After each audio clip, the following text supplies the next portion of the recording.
guys. Welcome to my podcast, Bilingual Minds. Today I have a guest speaker, Liz. Liz, would you mind to share a little bit about yourself and a little bit about what you do at your job? Hi, thank you for having me, Isabel. Thank you for coming. So my name is Liz. I have a bachelor's degree in human development and family sciences, and I currently obtained my CDA, which is a child development associates. I've been working with kids as a lead teacher for about 2 years, and I've been working with toddlers mainly. Earlier in like my early ages, I did work with like 5 and 6-year-olds for like a year in like an after school program. And that's what woke up my call that I wanted to work with little kids. But I was born in Mexico. I was brought over as a baby. My first language is Spanish, and I'm pretty fluent in both languages. Yeah. But yeah, that's all about me. Okay, amiga. So today we're diving into the fascinating world of bilingualism and its impact on cognitive processes, drawing on the findings of a major study into the neuropsychological effects of managing two languages. So I will use the empirical article by Mintz 2028, neuropsychological, cognitive, and theoretical considerations for evaluation of bilingual individuals. So I want to put this out there. We are not an expert on this topic. This podcast is for a project for HDFS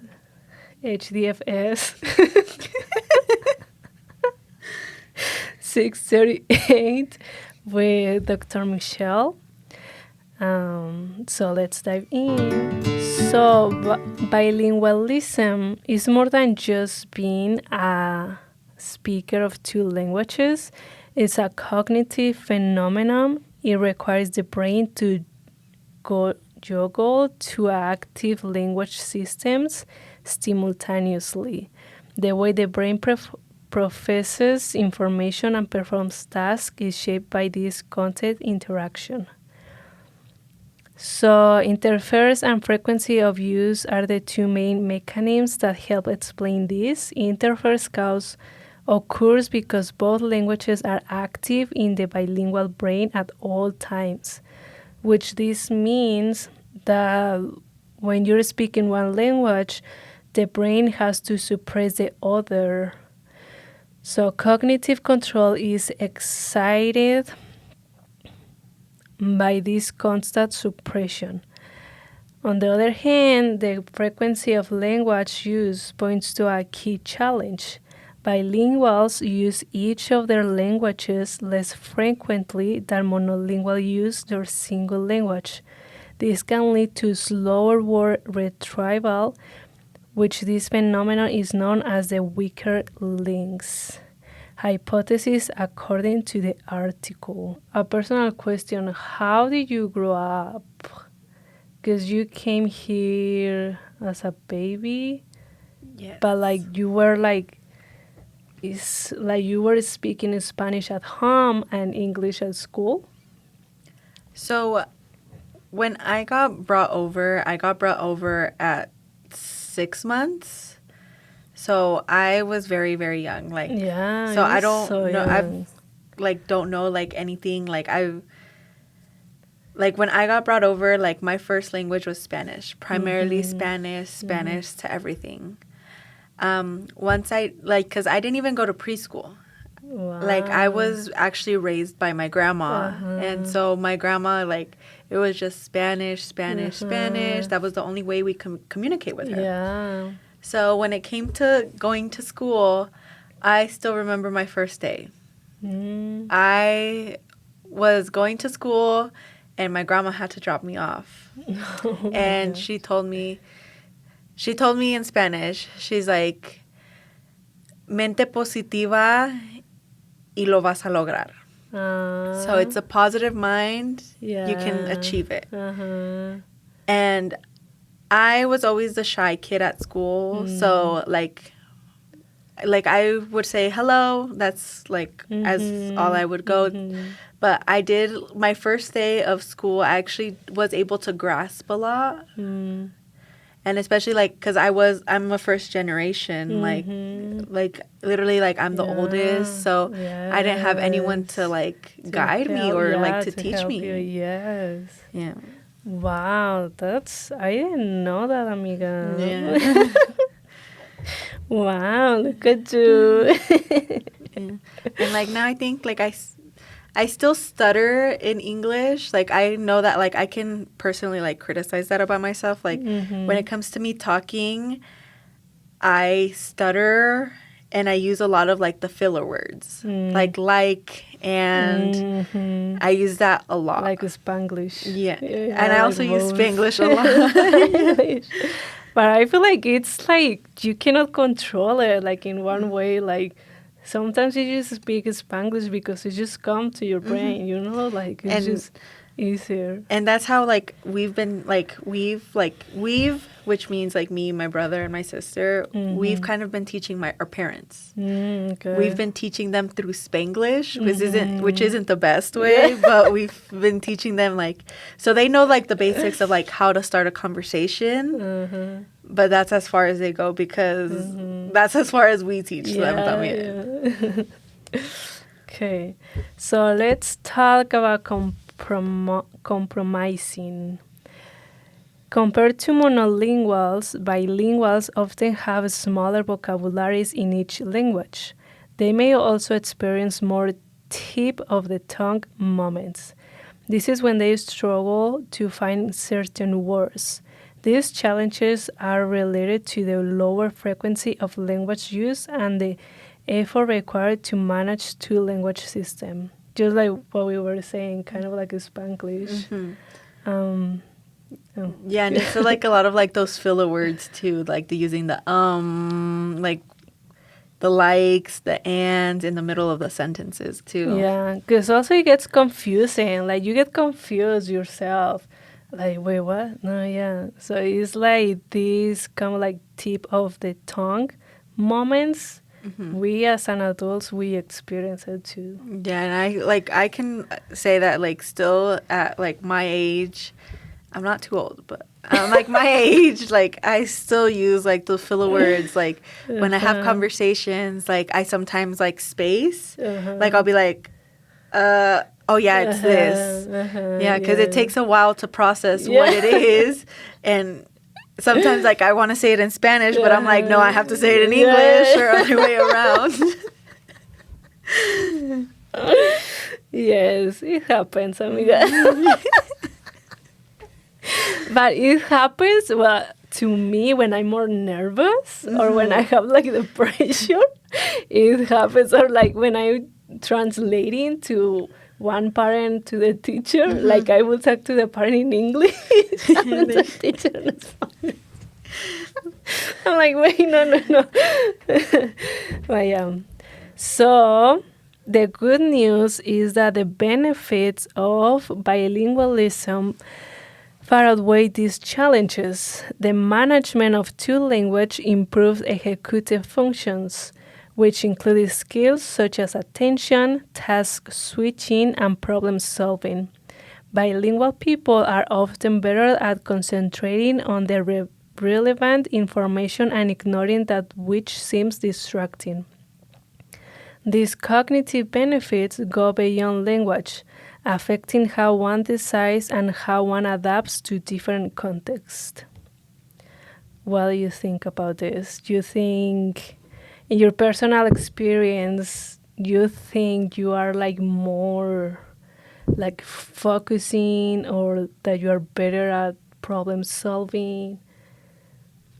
Or like, no, really? So, my like, from personal experience, I feel like I like to think on my feet. Like, whenever I encounter a situation that either being with like a family, like struggling to like communicate, like I always step in.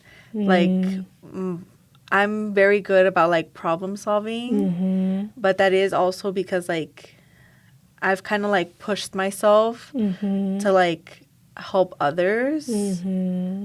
And like for a kid, like me as a kid, like I always lend my hand to everybody else. So for like me with my parents, like I made it a like mission for myself to like learn English, to be able to like translate those documents to. So I feel like I'm very like having the two languages like has made me good at problem solving, because I'm able to like figure my way around everything. Yeah, I think so too for myself. Well, because I didn't have like that experience where I have to translate to my parents, because all my family is back home in Mexico. So I have to do problem solving for myself.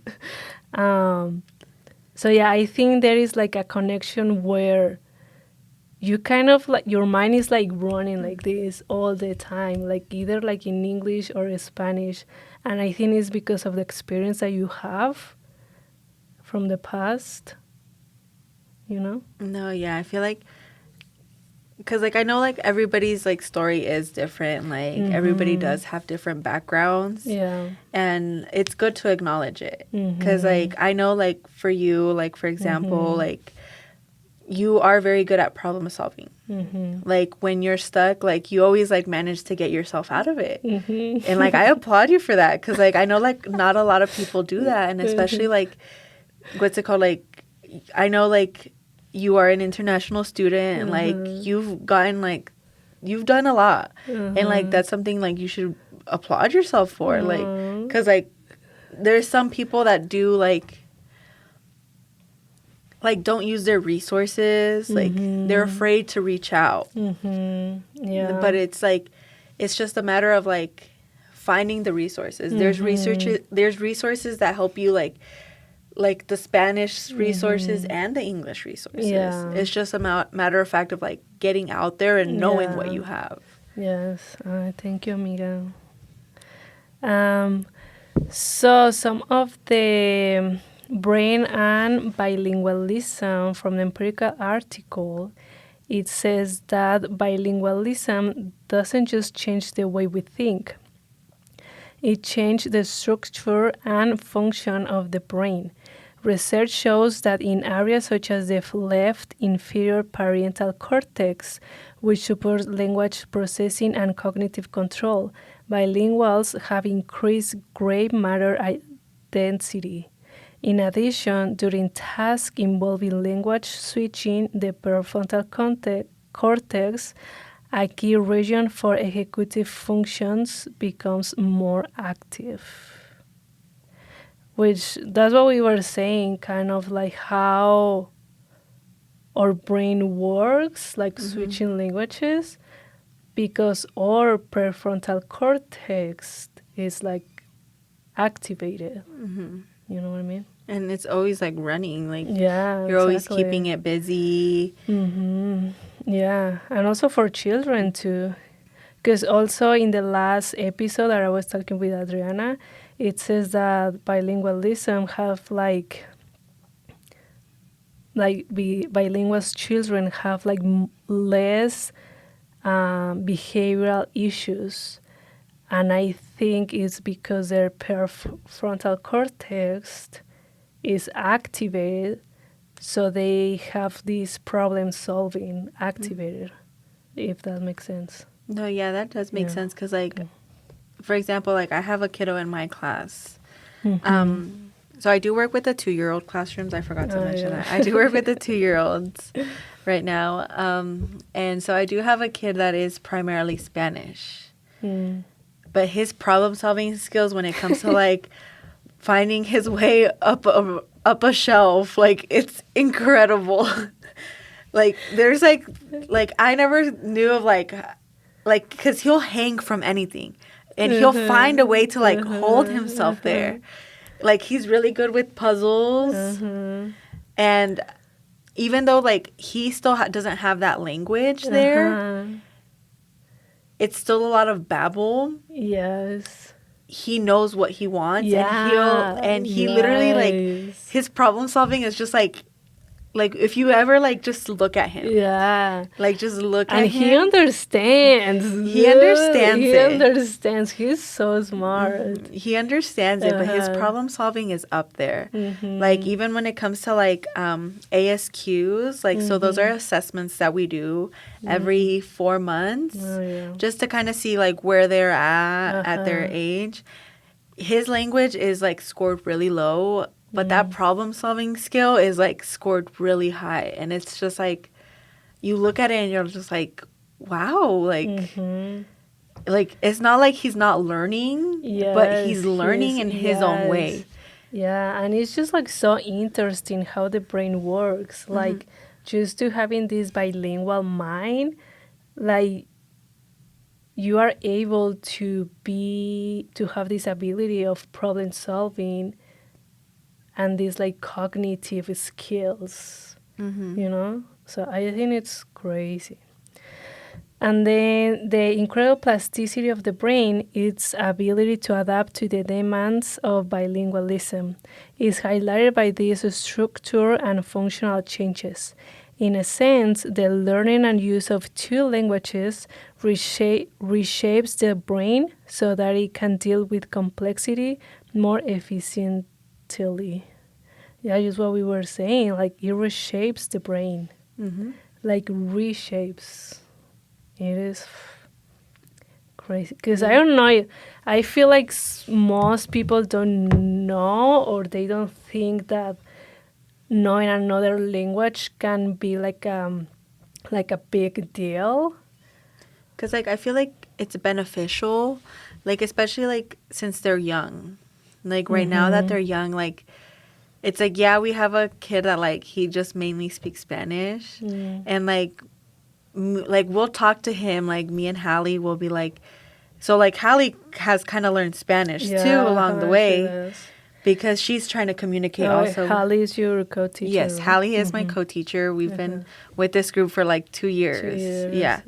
And so she, like, since the beginning, like, we would talk to him in English, but, like, he wouldn't listen. He wouldn't listen. So we're like, okay, he's not listening. Like, we were struggling. And then until I was kind of like, you know what? Like, let me take the home visit this time so I can kind of see what's going on, you know?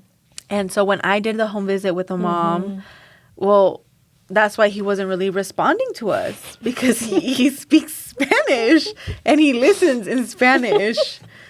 So what we kind of ended up doing was, like, we kind of introduced it first as, like, in Spanish, like, siéntate, siéntate, recoge, siéntate, lávate las manos. And not just Hallie, but all the other kids picked up too. So we would, like, sometimes, like, the little kid, he would, like, go run around, and then one of the other kids, they'll be like, siéntate. And it's just, and it's like they know the meaning too, like, behind it. Like, siéntate means to sit down, because we've, like, kind of, well, I've kind of taken the big step of being like, siéntate, sit down, please. Like, kind of translating that too.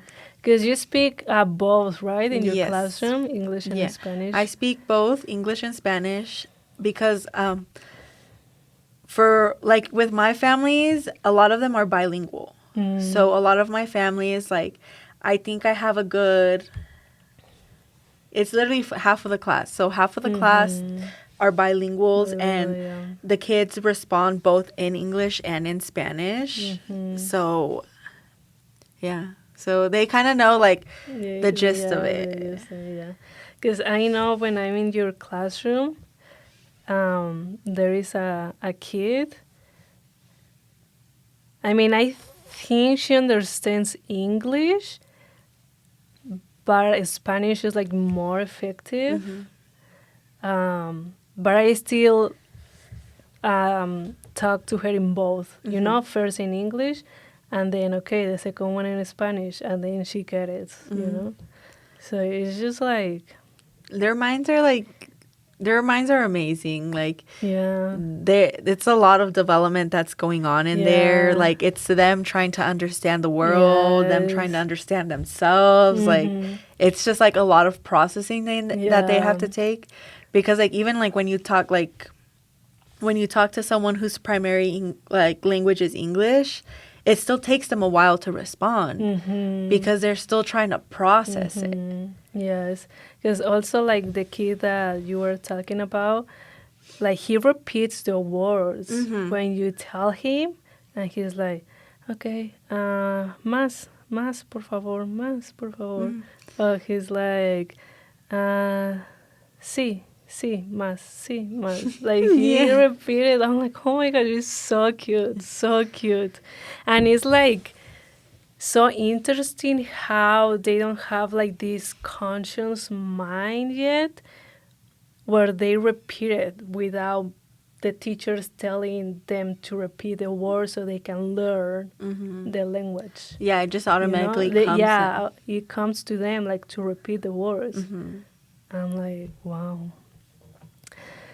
Okay, so some of the implications for education and policies in base of this empirical article is that there are practical implications for educators, clinicians, and policymakers from the findings of bilingualism research. In education, bilingual programs can help students maintain their mother tongue while improving cognitive skills. Clinicians can gain an accurate picture of bilingualism by assessing bilingual individuals in both languages and by recognizing the value of bilingual education as a cognitive and cultural assist. Policymakers can support bilingual education, because I think it is very important to keep in mind that the community and schools should have like, I don't know, like this policy of being inclusive and to kind of just like validate the other language, because like the US, it's full of immigrants, so there is like different language in a classroom. Mm-hmm. So I think like the community and school should be like supportive about it and like create policies to feel inclusive to the students and to the families. Because I feel like one way that, like, because I know, like, schools, like, Washoe County, like, they offer ELA, which is English as a Second Language assistance. And I remember, I know that because I was in those classes. Oh, okay. But it was mainly, so it was more of a support system for us to learn that English. Okay. So what they would do, like, they would kind of pull us out. Like, it wasn't anything bad. They'd be like, hey, like, come, like, we're going to go to this classroom to work on our English. Oh, okay. Yeah, so, like, I was fortunate enough that, like, Yeah. I was able to qualify for that, like, the Yeah. ELA part. But I do believe a lot of the Washoe County offers that. Okay, for And free? it's like, yeah, and it's support. For Like, free. it's Okay. support in the system. Yeah. And I remember it was just a lot of like Spanish speaking kids. Like, we would sit down with the teacher and it was more one-on-one, intentional Okay. of like, okay, do you see this? This is a dog, or like, and then from there they would like give us like books and be like, okay, like read this. And so it was just a lot of practicing English without having like that the pressure of like being with yeah. like everybody else. And it's like, Yes. because like even like to me in this age, like when Yeah. I popcorn read, like I freak out. Like I'm like, oh my gosh, like what if I mess up a word? And I felt like that ELA class was like Yeah. a safe space for me. Yes.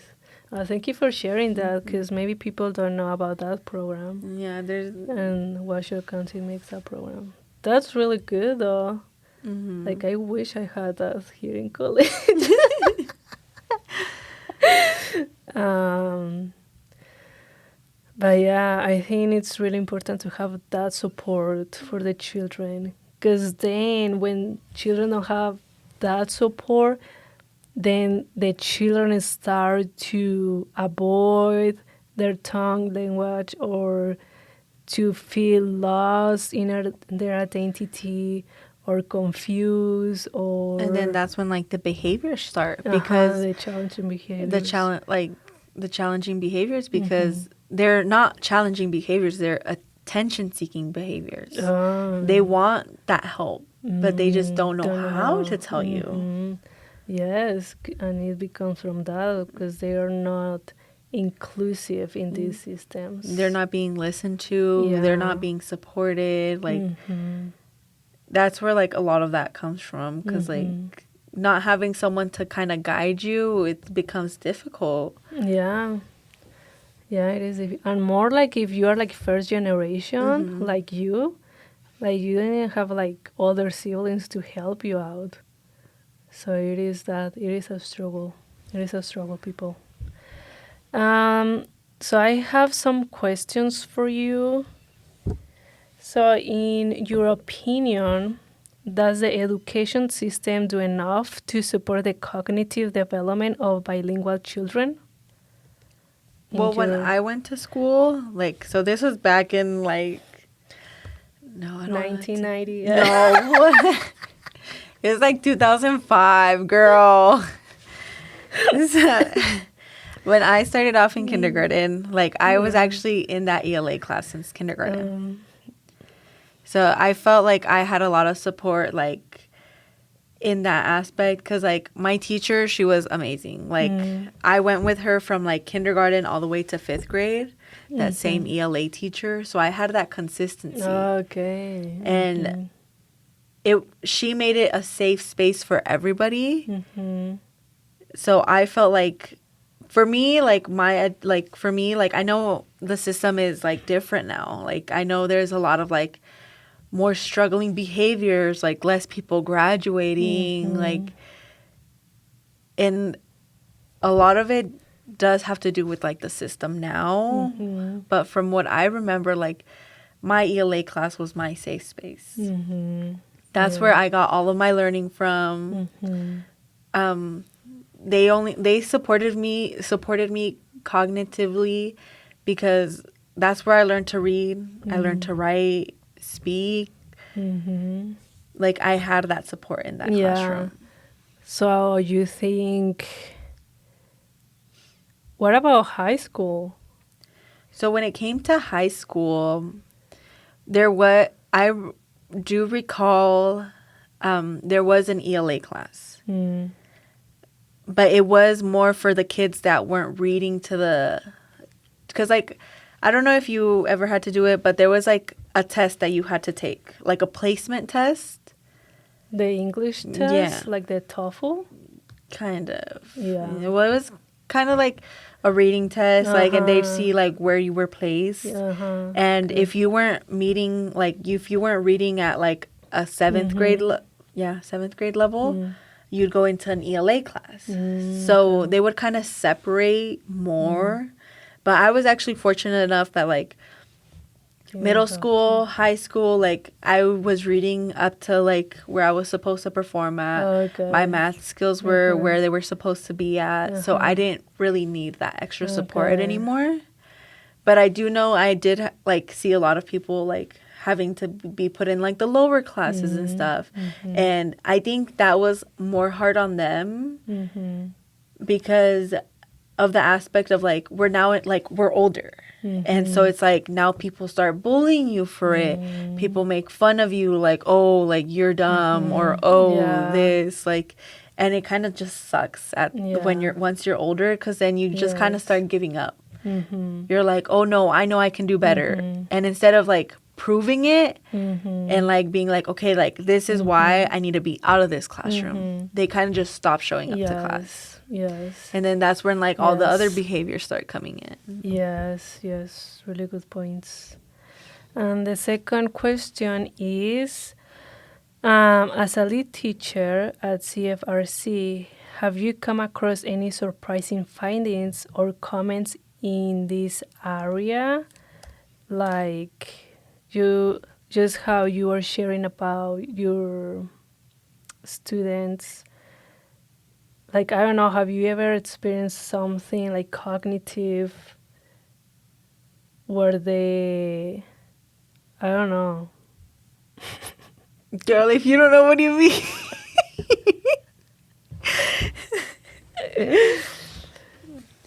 Well, it's just you kind of share already with Leo. Yeah. Let me ask another question. Please delete. Okay, another. Yeah, bórralo lo de atrás, Isabel. Okay. So another question for you is, in your opinion, what impact do cultural values around language preservation have on the cognitive benefits or challenge of bilingualism?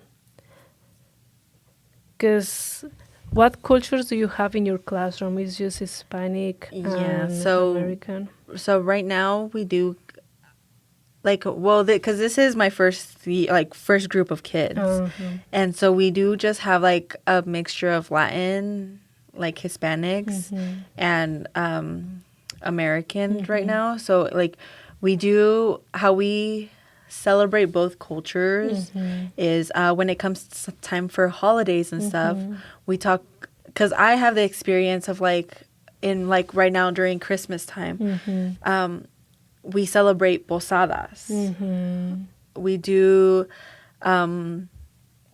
was Navidad, and then we have El Día del Niño and El Día de los Reyes Magos. So we kind of talk about it with the kids. Okay. We just talk about it, but we also like bring in that visual aspect. Cause so now like for example, like the kids, like when they see a Christmas tree, they're like, oh, it's a Christmas tree. Like where are the presents? They correlate it to Santa. And so like talking about that visual, like, cause like the thing about it is like, we don't just like are like, oh, look it, this is Hanukkah, and then we just put it away. We leave it to display in the classroom, so that way the kids are able to like go back and see it, like, because like with me just talking to them once, it's gonna go in one ear out the other. But when they're interested about it, they're gonna be like, what's this? And then we can talk about it again. And then once they start that interest, then they kind of start talking about it. Have you ever had issues with parents that they don't like to share cultures with other children, or? So far, like I've been lucky enough that like our parents have wanted to share their culture, but it does kind of go into the aspect that like a lot of our American families, they kind of just are like, well, what's my culture? That's literally what they tell us. Like, so the day that we had like the parents bring in like a dish or something, like give us a recipe that you guys enjoy. I remember actually one mom, she was like, I'm white, Liz. What am I supposed to bring? And I'm like, well, like, what did you guys have for dinner last night? That's how I took the conversation. And she was like, wow, we had like a chicken pot pie. And I was like, give us the recipe for that. Like, make it for us. Like, because I was like, I've never had a chicken pot pie. Like, I've honestly, like, I've never heard of a chicken pot pie.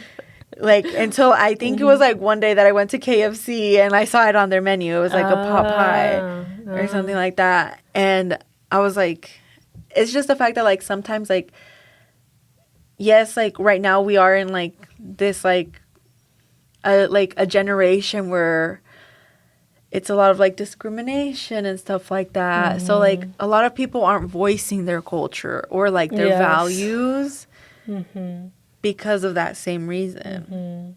Yeah. Because, like, a lot of, like, our Hispanic parents, like, they're like, oh, yeah, like, have you tried this? Like, oh, like, plátanos fritos. And I'm like, okay, like, I know what they are, but I bet you, like, so-and-so's families don't know what it is. Like, bring it in and we can talk about it. And so, like, sometimes we do that, like, even for their birthdays. We recently had a birthday for a child, and she brought in her culture. She brought her family. She brought a piñata. She brought a piñata. And El chile de piñata. and she had a jalapeno as a piñata. And, like, all the kids, like, because she had brought it the year before that, too. And so they knew exactly what it was. And even, like, the American kids, like, they even knew the song. They were like, dale, dale, dale. And it's just the fact that, like, I feel like sometimes, like, with this whole generation stuff, this new era that we're in, a lot of people don't want to share that culture anymore. And it kind of sucks because, like, for me, I grew up in a Hispanic culture. I grew up like any, like, I was like Hispanic person would. Like, I was raised the way my mom was raised.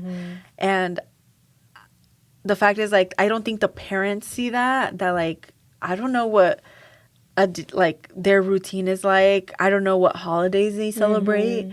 Like, what if they, like, celebrate, like, really, like, what if they celebrate a holiday that, like, I didn't even know about? Yeah, and I think that's important to have these conversations with parents. I just hit the mic.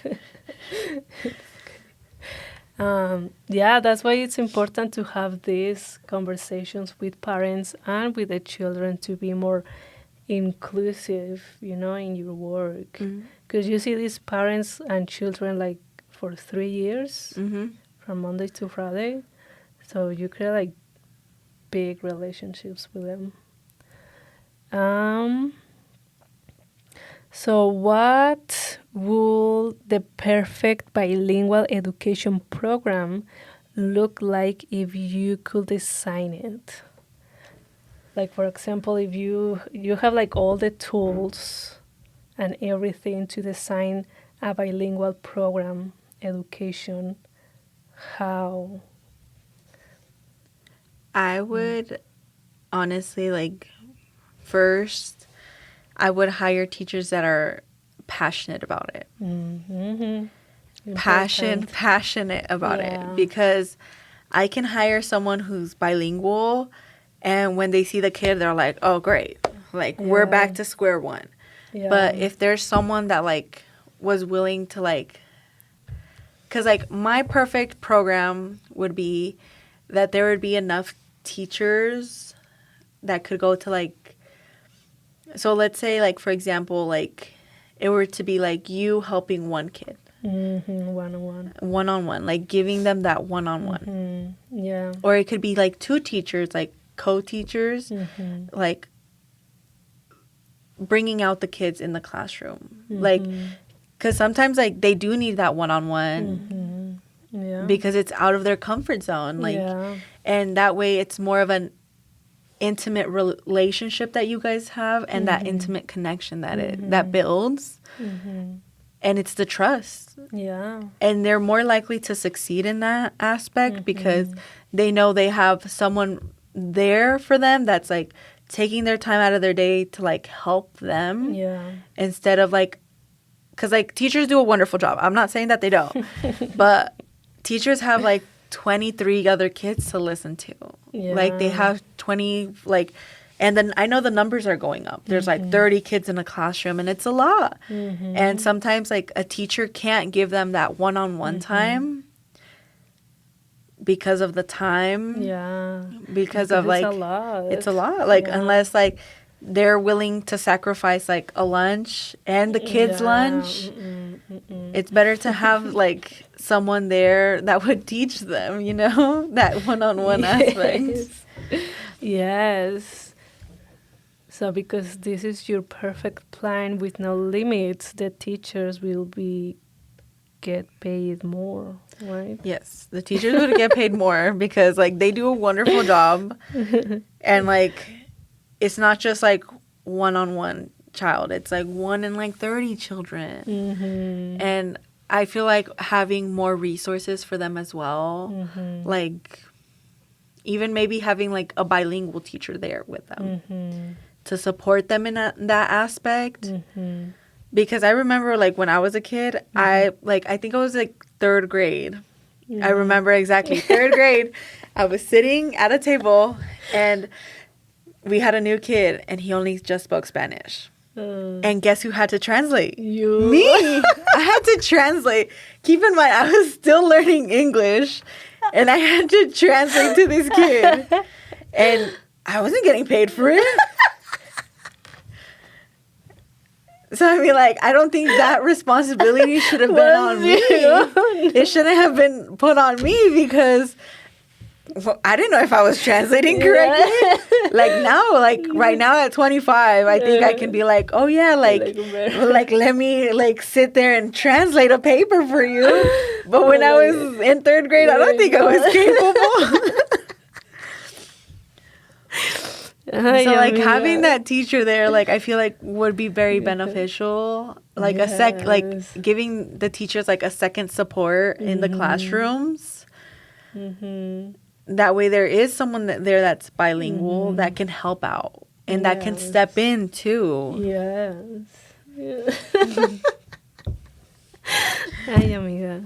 I hit the mic again.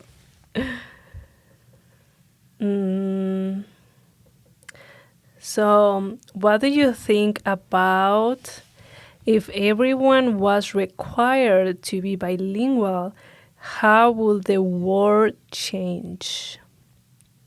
Kind of like talking, will people be more understanding? Will people be have more empathy for others?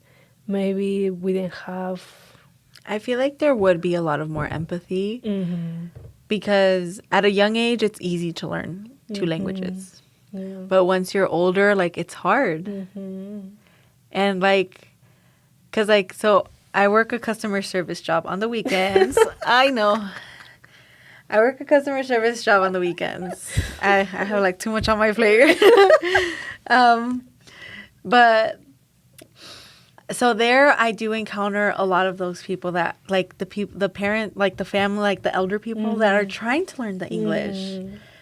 And it's hard for them. Like, they'll stand there and they'll be like, and then, they'll start it and then they'll be like, oh, is there someone that can speak Spanish? And I'm like, oh, sí, like, ¿cómo les puedo ayudar? And because, like, literally, like, having someone there, like, yeah, you may think, like, oh, great, like, this person's taking forever in line. But it's like you'd kind of would be able to be in their shoes. Like, the pressure of, like, speaking a second language when it's not your primary language. Like, knowing the ingredients. Yeah, and then, like, how you said earlier about the, like, the word on your tongue. Like, you're going to space out and you're going to be like, I don't know what to order.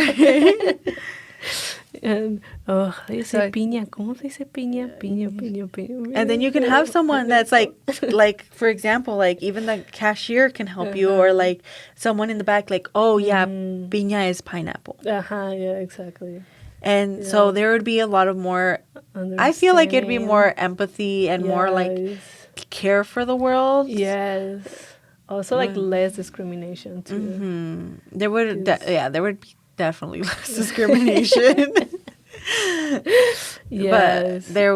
But besides the discrimination, I think it's the empathy that people would have, the patience. Yeah, for others, yes. Okay, so we're gonna jump into conclusion. So in conclusion, bilingualism is a powerful tool that shapes the brain, enhances cognitive skills, and enriches our cultural identity. While there are challenges, the benefits are undeniable, from strong executive functions to increased brain plasticity. We can help individuals reach their full potential by supporting bilingualism in school and communities. Yeah, well, we were just saying. Yeah, we were just talking about that. Thank you, amiga, for supporting me. Thank you for having me. Why do you laughing? Like to supporting me in my English. Oh, yeah. That's why we're friends, girl. Um, but yeah, I mean, because like language, I think it shapes your identity too. More like if you, like for example, you have parents Mexicans, but then you were brought into the United States, so you have to adapt to another culture. My You parents know? had to do a lot of adapting. Yeah, so it's like this, like how affect you. It definitely did affect me in the sense of like my parents were kind of like I didn't have the support from my parents, like being able to learn that English because like I in a sense was like expected to know it, which kind of sucked.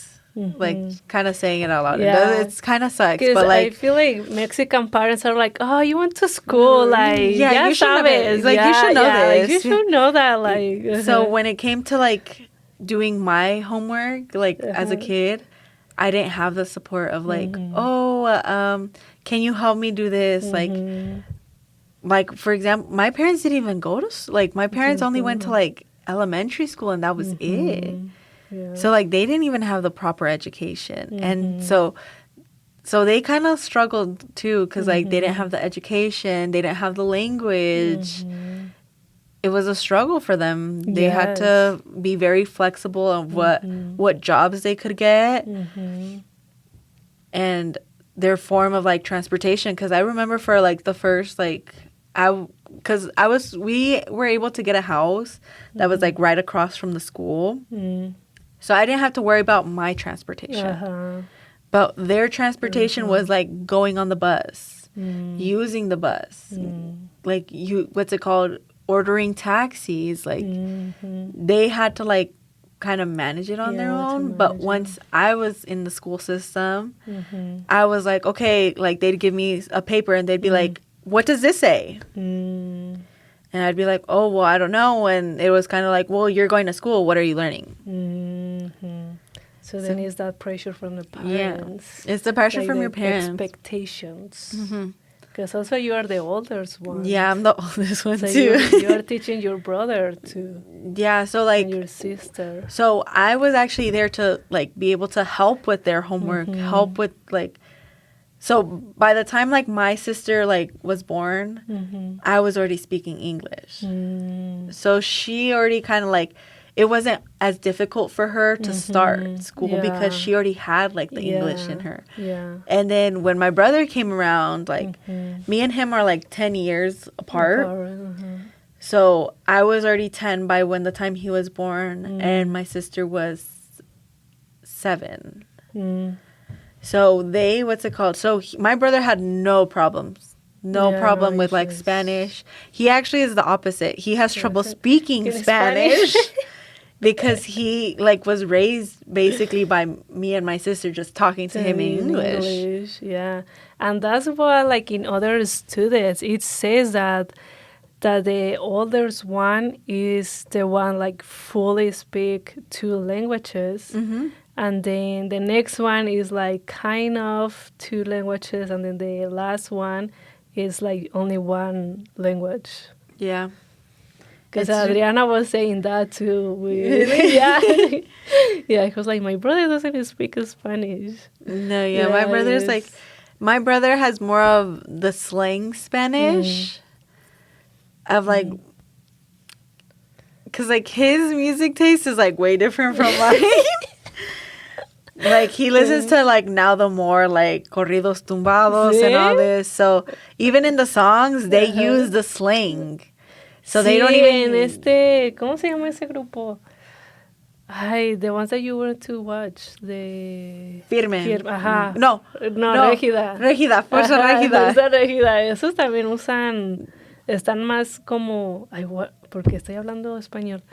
They are more like it's the Spanglish. The Spanglish, yeah. So it's like Régida. Yeah, so like their cult, like how they're raising up generationally wise, like they're not even speaking the proper Spanish. Yes, yeah. Because even like me, I have like friends Mm-hmm. that they speak Spanish, but like differently. Like, I don't know, I guess like from the new generations. Okay. And I'm like, oh, okay. Like, I have never heard that word, but like, Yeah. okay. Well, But it's yeah, also it's like, just, because like in English, like, because now it's like when you do something cool, you're like, oh, slay queen, slay. And it's like, that's not even proper English. what is that? It's like the slang words. This language. Yeah. Yeah. Yeah, and then like I remember like me growing up, it was a lot of like shortening the English words. So like when you would spell out, oh, text me, instead of putting text, we would just spell txt. Text me. Oh, yeah, like sure. Yes. Yeah. I kind of know. I know on my way. ONW. Yeah. And because BC. Yeah. Right? See, and I do that when I write papers. I put B/C. No. Why? Cause I actually saw one of my teachers do it. Like one of my teachers, she put B/C for because. So that's how I was like, well, if my teacher can do it, so can I. But it is a lot of more slang now than it is the proper words. Yes. Yes. Yeah. Okay. Anything else you wanted to add? Say. No. Well, thank you for No. having me. I really Okay. appreciate it. Thank you for coming. You're welcome. Thank you, everyone, for watching and listening. This is the podcast Bilingual Minds. Yeah. Thank you. Bye. Bye.